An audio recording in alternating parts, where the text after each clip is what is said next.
يلا نشوف الوصفة الجميلة دي عملناها ازاي. وصفة العرق الطبيعية الجميلة، وريحة الرجلين كمان حاجة حلوة قوي وطبيعية وهتعجبكم واقتصادية. يلا بينا نشوف عملناها ازاي. السلام عليكم ورحمة الله وبركاته. اللهم صل وسلم وبارك على محمد. ازيكم حبايبي، عاملين ايه؟ يا رب كده تكونوا بألف خير. وللمرة التانية هنعمل وصفة العرق.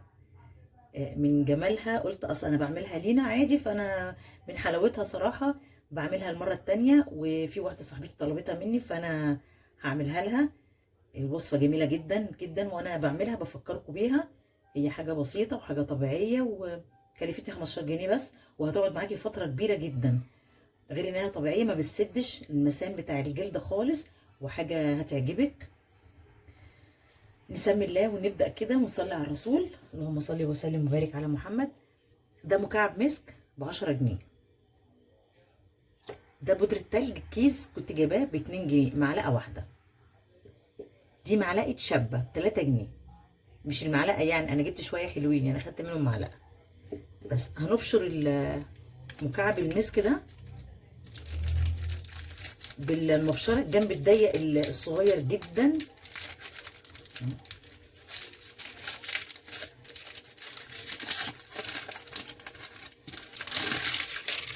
يا الريحة حكاية بصراحة اهو. ننقي كده اصغر كده جنب ونبشرها.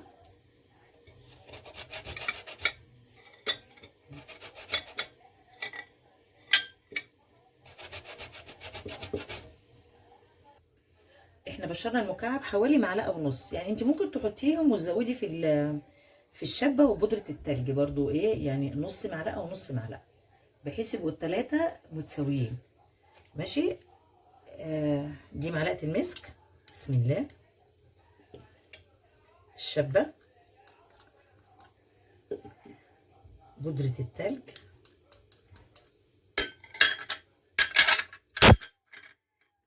اي علبة كريم فاضية، اي علبة صغيرة. قلب بس كويس.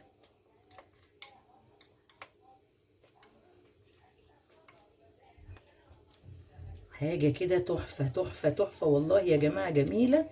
احسن من مزيل. مزيل بقى دخل في دلوقتي ب50 جنيه.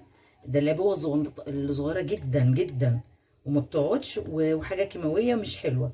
جربوا الوصفة دي، حلوة قوي. وصفة جميلة جميلة قوي. قلبه كده كويس. المسك في ايديا ريحته ايه جميلة.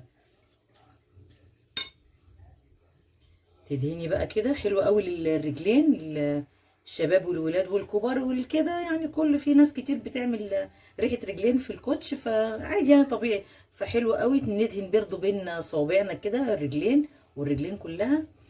الريحة تحفة بقى كده. وصفة جميلة قوي، وصفة طبيعية ما فيهاش اي مواد كيماوية، جميلة وهتعجبكم. يا رب كده الوصفة تعجبكم والطريقة تعجبكم وجربوها. تدعوا لي كده دعوة حلوة، واقول لكم ايه، ربنا يحسن ما بين ايديكم. مع السلامه، فيديو جديد ووصفه جديده. مع السلامه.